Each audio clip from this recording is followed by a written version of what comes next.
ভালো না হতো তাহলে বাংলাদেশে মসজিদ থাকতো না, মাদ্রাসা থাকতো না, আলেমেরা জেলে এখনো জীবিত থাকতো না, তাদেরকে মেরে ফেলতো। দেশে আল্লামা মামুনুল হক সাহেব জেলে আছে, মারে নাই।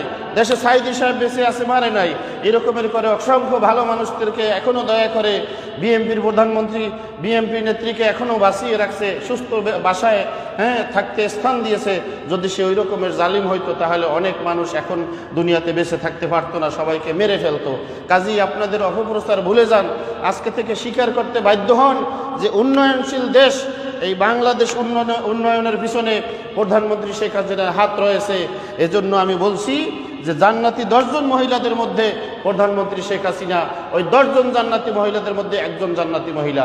জোরে বলেন ঠিক কিনা? বিরোধিতা করলে আমার কোনো অসুবিধা নাই, আপনি বিরোধিতা করতে থাকেন। আমি বলছি, আরো বলবো ভবিষ্যতে। আল্লাহ পাকের ইচ্ছাকে আমি আল্লাহ তাআলাকে ভয় করি, দুনিয়ার কাউকে ভয় করি না।